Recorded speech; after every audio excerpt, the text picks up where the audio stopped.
Hi friends, പുതിയൊരു വീഡിയോയിലേക്ക് എല്ലാവർക്കും സ്വാഗതം. അങ്ങനെ ഭൂമി അകത്തേക്ക് കയറി വരുമ്പോൾ അംബികേച്ചി പോവാനുള്ള സാധനങ്ങളൊക്കെ പാക്കാക്കുന്ന തിരക്കിലാണ്. അത് കണ്ടിട്ട് ഭൂമി ചോദിക്കും, അമ്മ എന്താ ഈ കെട്ടിപ്പെറുക്കുന്നത്? നാളെ ഇവിടം വിടണമെന്ന് ഹൗസ് ഓണർ പറഞ്ഞോ? എടി മോളെ, നാളെ നമ്മൾ നാട്ടിലേക്ക് മടങ്ങുക എന്ന് അച്ചോട്ടൻ പറയുമ്പോൾ, നാട്ടിലേക്കോ? എന്താ ഇത്ര പെട്ടെന്ന്? എന്ത് ഭ്രാന്ത അച്ഛൻ ഈ പറയുന്നത്?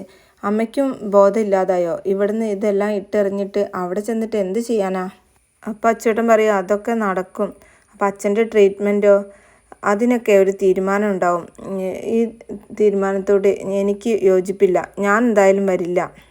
അതും പറഞ്ഞ് ഭൂമി അകത്തേക്ക് പോകുമ്പോൾ അംബികേച്ചി പറയും, ഞാൻ പറഞ്ഞില്ല അച്ചേട്ടാ, മോള് സമ്മതിക്കില്ല എന്ന്. അപ്പോൾ അച്ചേട്ടൻ ദേഷ്യം പിടിച്ചിട്ട് പറയും, പോണം, എന്തായാലും പോയേ പറ്റൂ, അതൊക്കെ ഞാൻ സംസാരിച്ചോളാം. അതിൽ ഭൂമി കേട്ടിട്ട് വരികയാണ്, എന്ത് സംസാരിക്കാൻ? ഇവിടുന്ന് ഇതെല്ലാം കെട്ടിപ്പെറുക്കി പോവേണ്ട കാര്യം എന്താ? വല്ല കൊലപാതകവും നമ്മൾ ചെയ്തോ, അതോ വല്ല ആൾമാറാട്ടോ? അപ്പം അച്ചേട്ടൻ ദേഷ്യത്തിൽ പറയും, പോണം, പോയേ പറ്റൂ എന്ന് പറയുമ്പോൾ ഭൂമി ഇങ്ങനെ പെട്ടെന്ന് സ്റ്റക്കാവും. അതിൽ അച്ചേട്ടൻ പറയും, മോള് പറയുന്നതിനപ്പുറം അച്ഛനും അമ്മയും ഇതുവരെ ഒരു തീരുമാനം എടുത്തിട്ടില്ല. ഇതെന്തായാലും മോള് അനുസരിച്ചേ പറ്റൂ. അപ്പോൾ ഭൂമി പറയും, നാട്ടിലേക്ക് പോവാം. അത് അച്ഛനോടുള്ള സ്നേഹം കാണിക്കാനല്ല, എൻ്റെ നല്ലതിന് വേണ്ടിയായിരിക്കും അച്ഛൻ ഇങ്ങനെ ഒരു തീരുമാനം എടുത്തതെന്ന് എനിക്കറിയാം എന്ന് പറഞ്ഞ് സങ്കടപ്പെട്ടിട്ട് അകത്തേക്ക് പോവാണ്. പിന്നീട് അച്ചേട്ടൻ ഇങ്ങനെ കാറിലിരുന്നിട്ട് കാറിനോട് ഇങ്ങനെ സംസാരിക്കുകയാണ്, 38 വർഷം നീ എൻ്റെ കൂടെ, എൻ്റെ ജീവിതമായി എൻ്റെ കൂടെ ഉണ്ടായിരുന്നു. നിനക്കറിയാത്തതായിട്ടൊന്നുമില്ല. നിനക്കിപ്പോൾ പ്രായമായി. എനിക്കും എല്ലാത്തിനും ഒരു ബലക്കുറവ്, മനസ്സിനും പഴയ ആഗ്രഹങ്ങളൊന്നുമില്ല.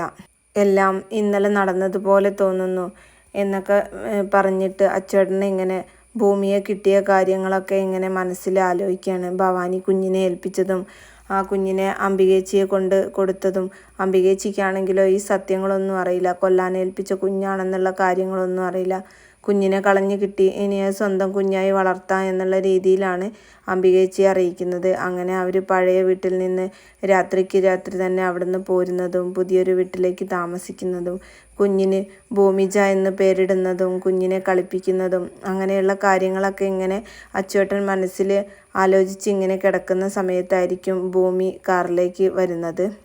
എന്നിട്ട് ഭൂമി ചോദിക്കും, എന്താ സ്വന്തം ആത്മാവിനോട് ഉരുവിടുന്നത്?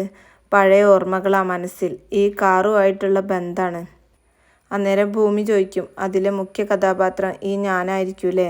കഥ അറിയാതെ ആട്ടം കാണാണ് ഈ കഥാകാരി. ഭൂമിയിൽ നടക്കുന്നത് ഭൂമി അറിയുന്നില്ല. ഭൂമി കറങ്ങിക്കൊണ്ടേയിരിക്കുന്നു. എന്നിട്ട് ഭൂമി ചോദിക്കും, അച്ഛാ, ഇന്ന് തന്നെ നാട്ടിൽ പോണം മോളെ. കുറച്ച് സാവകാശം വേണമായിരുന്നു. അച്ഛനെ എതിർക്കല്ല, വേദനിപ്പിക്കുകയല്ല. അച്ഛൻ്റെ ഇന്നത്തെ നില എനിക്കേ അറിയൂ. അച്ഛാ, എനിക്ക് ചില കാര്യങ്ങൾ ഇവിടെ ചെയ്തു തീർക്കാനുണ്ടായിരുന്നു എന്നൊക്കെ ഭൂമി ഇങ്ങനെ പറയുമ്പോൾ അച്ചേട്ടൻ പറയും, എന്ത് അത്യാവശ്യമാണെങ്കിലും പോവാതിരിക്കാൻ കഴിയില്ല മോളെ. പോകേണ്ട അത്യാവശ്യം എന്താണെന്ന് മോള് കരുതുന്നുണ്ടായിരിക്കും. അതെന്താണെന്ന് ഇപ്പം പറയാൻ കഴിയില്ല. എന്തായാലും എല്ലാം മോൾക്ക് വേണ്ടി ആണ്. മോൾക്ക് വേണ്ടി മാത്രമാണ് ഈ അച്ഛനും അമ്മയും ജീവിക്കുന്നത് തന്നെ. അത് കേൾക്കുമ്പോൾ ഭൂമി പറയും, അറിയാം അച്ഛാ, എന്തായാലും ഈ കാറ് കൊണ്ടുപോകണ്ടേ? അപ്പം അച്ചേട്ടൻ പറയും, അതൊക്കെ നടക്കാത്ത കാര്യമല്ലേ മോളെ. ഈ കാറ് കൊണ്ടുപോകാതിരിക്കാനോ? അത് അച്ഛൻ്റെ ആത്മാവല്ലേ. എന്തായാലും എത്ര കഷ്ടപ്പെട്ടിട്ടാണെങ്കിലും ഞാൻ ഈ കാറ് നാട്ടിലെത്തിച്ചിരിക്കും. ഞാൻ നാളെ കോഫി ഹൗസിൽ പോയി ലക്ഷ്മി ചേച്ചിയോട് കാര്യങ്ങളൊക്കെ പറഞ്ഞ് ഒക്കെ ഏർപ്പാടാക്കാം. പോലീസുകാരോടും യാത്ര പറയാം. എന്തായാലും മോളെ, പോകുന്ന സ്ഥലങ്ങളൊന്നും പോലീസുകാരുടെ അടുത്ത് പറയണ്ട.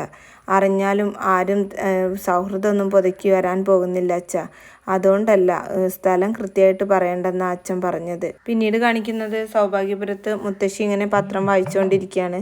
ആ സമയത്ത് സംഗീത ചായയായിട്ട് വരുമ്പോൾ മുത്തശ്ശി പറയും, സംഗീതേ, നാളെ ആ പത്രക്കാരനോട് പത്രം ഇവിടെ മുറ്റത്ത് കൊണ്ടുപോയിടാൻ പറ്റുന്നില്ലെങ്കിൽ അവനോട് നാളെ മുതൽ പത്രം ഇടണ്ട എന്ന് പറയേ എന്നൊക്കെ കുറച്ച് ദേഷ്യത്തിലാണ് മുത്തശ്ശി സംസാരിക്കുന്നത്.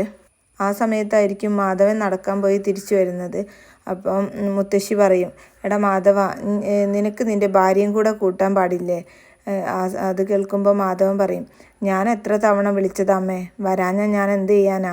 അപ്പോൾ മുത്തശ്ശി പറയും, എന്തെങ്കിലുമൊക്കെ എക്സസൈസ് ചെയ്തൂടെ മോളെ? സംഗീത ആഹാരം കഴിക്കുമ്പോൾ നല്ല എക്സസൈസാ. ആഹാ എന്ന് പറഞ്ഞ് സംഗീത മാധവൻ പറഞ്ഞത് ഇഷ്ടപ്പെടാതെ നിൽക്കും. മാധവ, വിവാഹ നിശ്ചയത്തിൻ്റെ കാര്യം പത്രത്തിലൊക്കെ ഒന്ന് പരസ്യം കൊടുക്കണ്ടേ മോനെ? അപ്പോൾ സംഗീത് പറയും വേണം വേണം, എല്ലാ പത്രത്തിലും വേണം, എങ്കിൽ അതിൻ്റെ റേറ്റൊക്കെ നീ ഒന്ന് അന്വേഷിക്കുമോനെ. എന്നിട്ട് മുത്തശ്ശി പറയും അതിനകത്ത് ഒരു റൊമാൻറ്റിക് ഫോട്ടോയും കൂടെ വെക്കണം, അല്ല അതാണല്ലോ ഇപ്പോഴത്തെ ഒരു ട്രെൻഡ്. എന്നിട്ട് മുത്തശ്ശി ചോദിക്കും അല്ല അജയ് അഞ്ജനയും നല്ല ജോഡികൾ തന്നെ അല്ലേ, അതോ എൻ്റെ തീരുമാനം അവർ അനുസരിക്കുക മാത്രമാണോ ചെയ്യുന്നത്? അപ്പോൾ സംഗീത പറയും അല്ല അമ്മേ, ഇന്നത്തെ കാലത്ത് പുറത്തുനിന്ന് ഒരു പെൺകുട്ടിയെ കൊണ്ടുവരിക എന്നുള്ളത് കുറച്ച് റിസ്ക്കാണ്. ഒന്ന് പറഞ്ഞ് രണ്ടാമത് വിവാഹമോചനല്ലേ, ന്യൂജനാണേ. അപ്പം മാധവൻ പറയും ചെറുക്കൻ്റെ വീട്ടുകാരുടെ ഒരു താല്പര്യം ഉണ്ടാവില്ല, ചെറുക്കനെയും കൊണ്ട് മാറി താമസിക്കല്ലേ ഇപ്പോഴത്തെ ഒരു ട്രെൻഡ്. ശരിയാ മോനെ, പത്രങ്ങളെടുത്താൽ അത് തന്നെയല്ലേ വാർത്ത. അതെ, നിങ്ങളോട് 2 പേരോടായിട്ട് പറഞ്ഞ കാര്യം ഞാൻ ഒന്നും കൂടെ ആവർത്തിക്കുകയാണ്. എനിക്ക് പേരക്കുട്ടികളായിട്ട് 4 പേരാണെന്ന് നിങ്ങൾക്കറിയാമല്ലോ. അനുപമയുടെ കാര്യമാണ് ഞാൻ പറയുന്നത്. അവൾക്ക് എന്താ ഈ വീട്ടുകാരെ വേണ്ടെന്നായോ, ഈ മുത്തശ്ശിയൊന്നും വേണ്ടെന്നായോ? എന്തായാലും അവൾ വിവാഹ നിശ്ചയത്തിന് ഇവിടെ വേണം, അവളെ വിളിച്ചു വരാൻ പറയാ എന്നൊക്കെ പറഞ്ഞിട്ട് മുത്തശ്ശി അകത്തേക്ക് പോവാണ്. അന്നേരം മാധവൻ പറയും ഇതാ നീ അവളെ ഒന്ന് വിളിച്ചു നോക്ക്, ഇതാ ഫോണെന്ന് പറയുമ്പോൾ സംഗീത പറയാണ് അവൾക്ക് അവിടെ എന്തൊക്കെയോ പ്രശ്നങ്ങളുണ്ട് മാധവേട്ടാ, ഞാൻ എന്തായാലും ഒന്ന് വിളിച്ചു നോക്കട്ടെ എന്ന് പറയാണ്. പിന്നെ കാണിക്കുന്നത് അഞ്ജന ഇങ്ങനെ ഫോണിൽ കളിച്ചുകൊണ്ടിരിക്കുന്ന സമയത്ത് ഭവാനി അവിടേക്ക് കടന്നു വരികയാണ്. ഭവാനി അഞ്ജനയോട് പറയും നീ ഇങ്ങനെ ഫോണിൽ കുത്തി കളിച്ചുകൊണ്ടിരുന്നാൽ മതിയോ? അമ്മേ ഇതൊരു ഗെയിമാണ്. ഏത് ഗെയിം? നമ്മൾ കളിച്ചുകൊണ്ടിരിക്കുന്ന ഒരു ഗെയിമുണ്ട്, അത് എങ്ങനെ കളിച്ച് തീർക്കേണ്ടതെന്ന് നിനക്കറിയോ? 1-2 ദിവസം കൊണ്ട് കളിച്ച് തീർക്കേണ്ട ഗെയിമല്ല അത്, ചിലപ്പോൾ വർഷങ്ങളെടുക്കും. അല്ല നീ ഇന്ന് അജയോട് ഗുഡ് മോർണിംഗ് പറഞ്ഞോ? ആ പറഞ്ഞു. നാണം കെട്ടോ ഒന്നും കൂടി ചോദിക്ക്. നാണം കെട്ടു.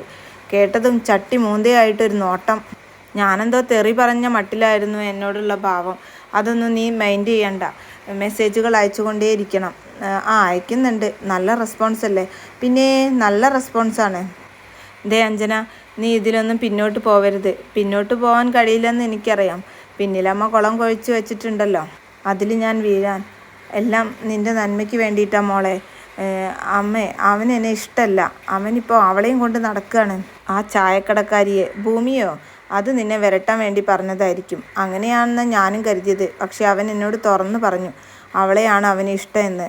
അത് കേൾക്കുമ്പം ഭവാനി ഇങ്ങനെ മനസ്സിൽ ആലോചിക്കുകയാണ്, ഭൂമിയല്ല അഭിരാമി, കുഞ്ഞുനാൾ തൊട്ടേ അവന് അവളോടായിരുന്നു ഇഷ്ടം.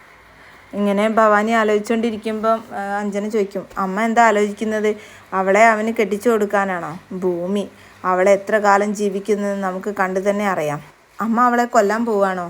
നമ്മളെ ലക്ഷ്യത്തിലെത്താനുള്ള ഏത് തടസ്സവും ഈ ഭവാനി നിൽക്കും. അത് ഭൂമിയോ ചന്ദ്രനോ എന്തു തന്നെ ആയാലും ഈ ഭവാനിക്കൊരു പ്രശ്നമല്ല. അമ്മ പറയുന്നത് പോലെ മോൾ അനുസരിച്ചാൽ മതി.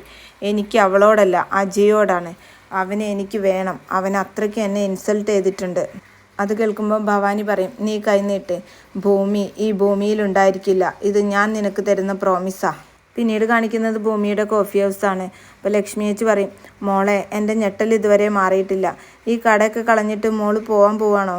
2-3 ആഴ്ച, അത് കഴിഞ്ഞ് ഞാനിങ്ങ് തിരിച്ചു വരും. അതുവരെ ലക്ഷ്മി ചേച്ചി നടത്തണം ഈ കോഫി ഹൗസ്. എല്ലാം ചേച്ചി പഠിച്ചിട്ടുണ്ടല്ലോ, ഞാൻ ഫോൺ വഴി എല്ലാം കൃത്യമായിട്ട് മെസ്സേജ് ചെയ്ത് പറഞ്ഞു തരാം. എന്നാലും എന്താ ഇത്ര അത്യാവശ്യം മോളെ?